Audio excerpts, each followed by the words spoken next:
சிவாய. Astro karate Muniyappan சுவாமி ஜோதிட நேர்களுக்கு வணக்கம். என் குலதெய்வம் பெரியாடிச்சம்ம தாயை வணங்கி, என் அப்பன் கராத்தே முனியப்பன் சுவாமியை வணங்கி, என் குருவை வணங்கி வாங்க சிறப்பான பலன்களை பார்ப்போம். வணக்கம். இந்த பதிவானது தசா புத்தியின் பதிவாகும். தசா புத்தி உங்கள் ஜனனகால ஜாதகத்தில் எந்தெந்த இடத்தில் இருக்கிறார் என்ற முன்னுரையை பார்த்துவிட்டு பதிவுக்கு செல்வோம். உங்கள் ஜனனகால ஜாதகத்தில் வரும் தசா புத்தி நாதர்கள் எந்தெந்த நிலையில் இருக்கிறார்கள் என்ற பட்டியல் விவரம்தான் இது. விவரத்தை பார்த்துவிட்டு பதிவுக்குள் செல்லுவோம். உங்களுடைய ஜனனகால ஜாதகத்தில் தசா புத்தி நாதர்கள் 1-5-9 திரிகோண சாணத்தில் இல்லை 1-5 திரிகோண சாணத்து அதிபதியோடு சேர்க்கை பார்வை நட்சத்திர சாரத்தில் பயணிப்பது, அல்லது 1-4-7-10 கேந்திர சாணத்தில் சேர்க்கை பார்வை அந்த அதிபதியோட நட்சத்திர சாரத்தில் பயணிப்பது, அல்லது 2-5-8-10-11 பணபர சாணத்தில் இருப்பது, இல்லை பணபர சார அதிபதியோட நட்சத்திர சாரத்தில் இருப்பது சேர்க்கையில் இருப்பது, அல்லது 3-6-10-11 உபஜய சாணத்தில் இருப்பது, இல்லை உபஜய சாணத்தில் கிரகத்தின் நட்சத்திர சாரம் பார்வை சேர்க்கையில் இருப்பது, அல்லது 3-6-9-12 அபோகலியம் சாணத்தில் இருப்பது, அல்லது அந்த அபோகலி சார அதிபதியோடு இணைஞ்சிருப்பது சேர்க்கை பார்வையோடு இருப்பது, அல்லது சரலக்கணமாகிய மேசம் கடகம் துலம் மகரம் ஆகிய 2-7 மாரக சாணத்தில் இருப்பது, அல்லது சிரம் லக்கணமான ரிஷபம் சிம்மம் விருச்சகம் கும்பம் ஆகிய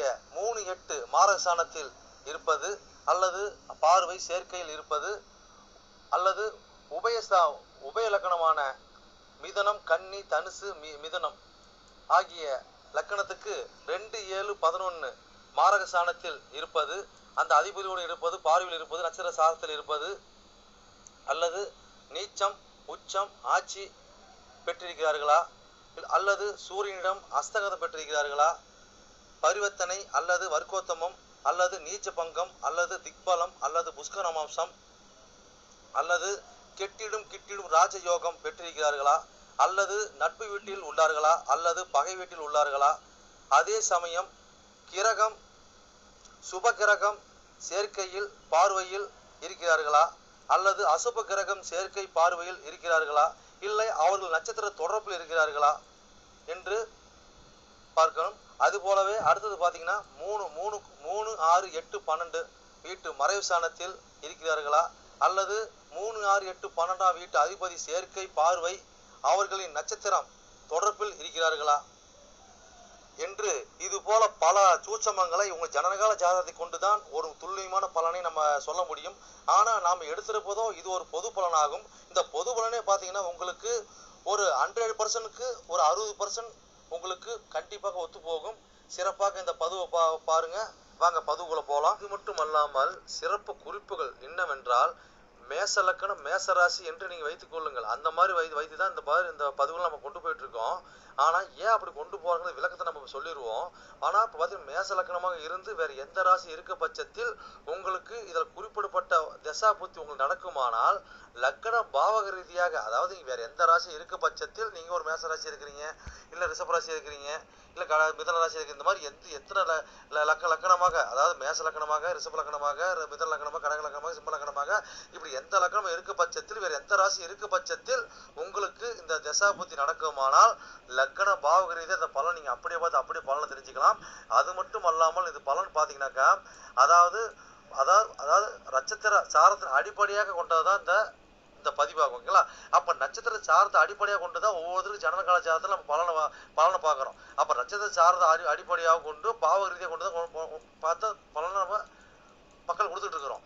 அப்போ அந்த மாதிரி கொடுக்கும்போது பார்த்தீங்கன்னாக்கா இந்த பலன் என்னவா இருக்குன்னு கேட்டிங்கனாக்கா, அப்போ நட்சத்திர சாரத்தை அடிப்படையாக கொடுக்கும்போது பாவ ரீதியாக கொடுக்கும்போது பார்த்தீங்கன்னா அதாவது பொது பலன் ரீதியாக பார்க்கும்போது என்றென்றும் இது அழியாத பதிவாக இருக்கும் நான் நம்புறேன். ஓகேங்களா? அப்போ நீங்கள் எப்பயுமே இந்த பதிவுகள் எடுத்து பார்க்கும்போது பார்த்தீங்கன்னா எந்த ஒரு காலத்திலும் எடுத்து பார்க்கும்போது உங்களுக்கு பொதுவான பலனாக பார்க்கும்போது 100% உங்களுக்கு அப்படியே அந்த பலன் இருக்கும். ஓகேங்களா? மேற்கொண்டது மீதி பார்த்தீங்கன்னா உங்களுக்கு ஜனனகால ஜாதகத்தை கொண்டு எடுத்து பார்க்கும்போது பார்த்தீங்கன்னாக்கா எந்தெந்த இது அமைப்பில் எந்தெந்த வகையில் இருக்குது எந்தெந்த அமைப்பில் இருக்குதுன்னு பட்சத்தில் மீதி பலனை பார்ப்போம்.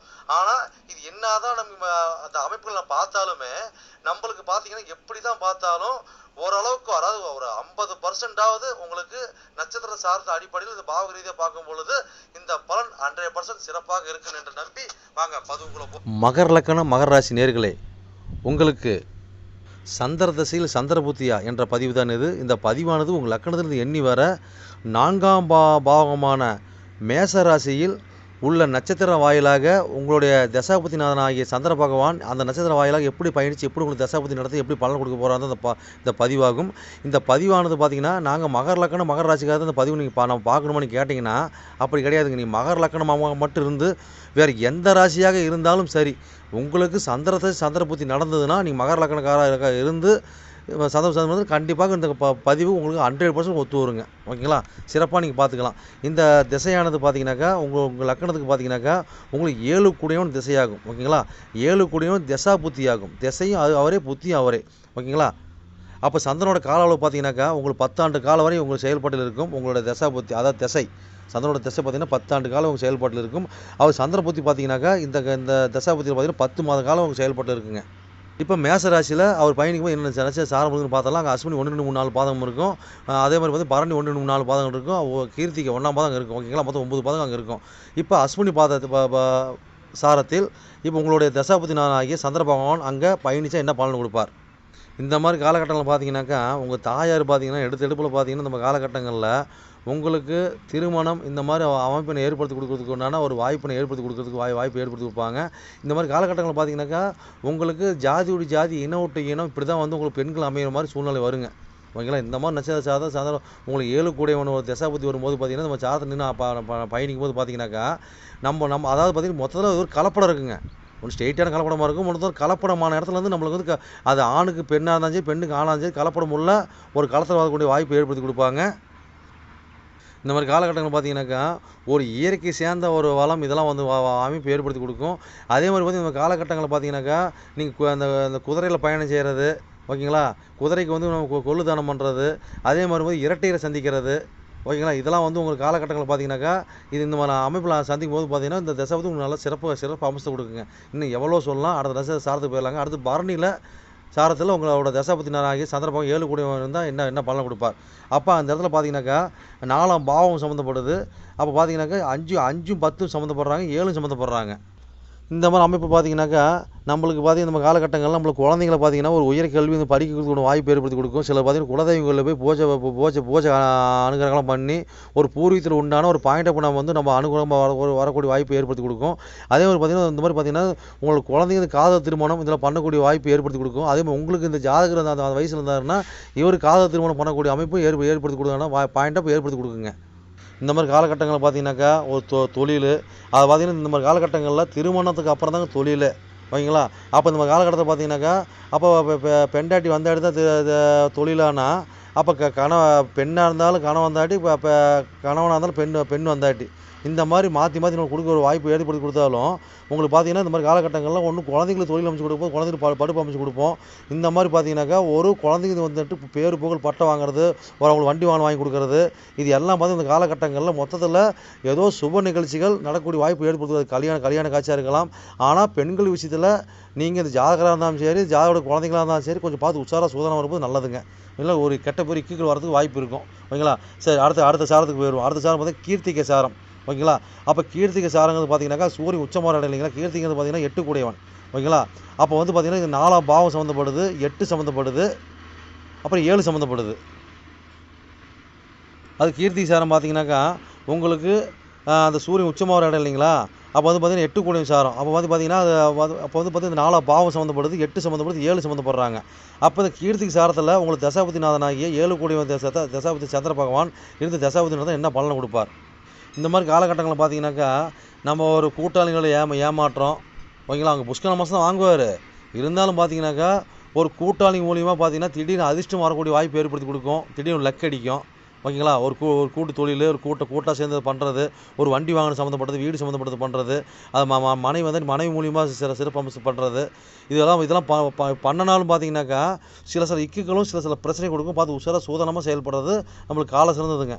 அப்போ இந்த மாதிரி காலகட்டங்களுக்கு பார்த்தீங்கன்னாக்கா நம்மளுக்கு அது திடீர்னு கல்யாணம், ஊர் விட்டு ஒரு கல்யாணம், ஏரியா விட்டு ஏறி மாநிலம் மாநிலம், இந்த மாதிரி வரவு செலவு பொண்ணுங்க வரதுக்கு உண்டான வாய்ப்பு, நம்ம வரவு செலவு வச்சுக்கிறதுக்கு வாய்ப்பு ஏற்படுத்தி கொடுக்குறது வாய்ப்பு இருக்குங்க. இப்போ பயணிச்சு பாருங்கள், சிறப்பான வாழ்வு. என்னோட பதிவை நீங்க சிறப்பா கேட்டிருப்பீங்கன்னு மனதார நான் நம்புறேன். நீங்க கேட்டது வெறும் கோச்சார பலன் தான். உங்க ஜனனகால ஜாதகத்தை கொண்டு பார்க்கும்போது தான் எந்த கிரகம் எந்த சாரம் வாங்கியிருக்குது, எந்த கிரகம் எந்த பாவத்தை பாக்குறாங்கன்னு சொல்லி துல்லியமான பலனை பார்க்க முடியும். நீங்க துல்லியமான பலன் நீங்க பாக்குனாக்க என்னோட வாட்ஸ்அப் நம்பர் கீழே ஓடிட்டு இருக்குதுங்க. நீங்க வாட்ஸ்அப் நம்பர் மூலியமா என்னோட ஜாதகத்தை நீங்க அனுப்பி நீங்க என் மூலியமா துல்லியமான பலனை நீங்க அறிஞ்சிக்கலாம். அதே மாதிரி பாத்தீங்கன்னாக்கா பல பேர் நான் நேர்ல வந்து அணுகுறாங்க. அதுவும் பாத்தீங்கன்னா நம்ம இருப்பிடம் பாத்தீங்கன்னாக்கா நம்ம இருக்கிறது ஒரு ஆலயத்தில் இருக்கிறாங்க. சொந்தமா ஆலயம் வச்சு நடத்திட்டு இருக்கிறோம். வீரசக்தி நாகம்மா திருக்கோயில்னு சொல்லி நடத்திட்டு மற்றும் கராத்தே மூலியமா சொல்லி நடத்திட்டு இருக்கிறோம். அதில் பார்த்தீங்கன்னா வீரசக்தி நாகம்மா திருக்கோயில் சேவை அறக்கட்டளை மூலியமா தான் நம்ம கோயில் இயங்கிட்டு வருதுங்க. எல்லாத்தையும் பார்த்தீங்கன்னா துல்லியமா பர்ஃபெக்டா நம்மகிட்ட இருக்க எல்லாமே இருக்கும். எந்த ஒரு தோஷம், எந்த ஒரு காரியம், எந்த ஒரு பரிகாரம்னா நம்ம ஒரு கஷ்டமும் நம்ம கேட்டுதான் வந்து அவங்களோட காரியத்தை வந்து முன்னெடுத்து செய்யறாங்க. அந்த நம்பிக்கைக்காரமாக நம்மளோட பலன் இருக்கிறதுனாலதான் இந்த மாதிரி கஷ்டம் நம்மகிட்ட அணுகி நம்ம சிறப்பு பலன் அடைஞ்சிட்டு இருக்கிறாங்க. இது போல ஒவ்வொருத்தரும் பலன் அடைகிறது எங்களோட ஆசை. அது மட்டும் இல்லாம பாத்தீங்கன்னாக்கா எங்க கோயிலுக்கு லீடர்ஷிப்னு பாத்தீங்கன்னாக்கா எங்களுடைய கிருஷ்ண சுவாமிங்க வாக்கு சித்தர் பாத்தீங்கன்னாக்கா கிருஷ்ணசாமி, அது சோழி பிரசன்னம் கல்லு கூடு சொல்லுவாங்க இல்லைங்களா, அது சிறப்பான முறையில சிறப்பா பாப்பாருங்க. நேர்முகமா பாக்குறாங்க, ஆன்லைன் மூலமா பாக்குறாங்க. நீங்க யாரு என்னன்னு தெரியாது, உங்களோட ஃபுல் டீட்டெயில் அப்படி சொல்லுவாருங்க. ஓகேங்களா. உங்களோட டீட்டெயில் சொல்லி உங்களோட பேரை சொல்லி சோழி போட்டாருன்னா சிறப்பான முறையில சிறப்பா உங்களை சோழி பிரசனை பார்த்து அருமையா சொல்லுவாருங்க. அதே மாதிரி பாத்தீங்கன்னா அது மூலியமா நீங்க இதில் பார்த்து நீங்க அணுகி அது மூலியமா தெய்வ அருள்வாக்குங்க அது. ஓகேங்களா. அது மூலியமா நீங்க வந்து சிறப்பான பலன் நீங்க அடையலாங்க. எந்த ஒரு காரியமா இருந்தாலும் எந்த ஒரு விஷயங்களா இருந்தாலும் துல்லியமான பலன் துல்லியமா இருக்குங்க. சொல்றது அப்படியே நடக்கும், சிறப்பா இருக்குங்க. சரி நேர்களே, உங்களிடமிருந்து விடைபெறுவது S. Balu Jayavel, MA astro. நன்றி, வணக்கம்.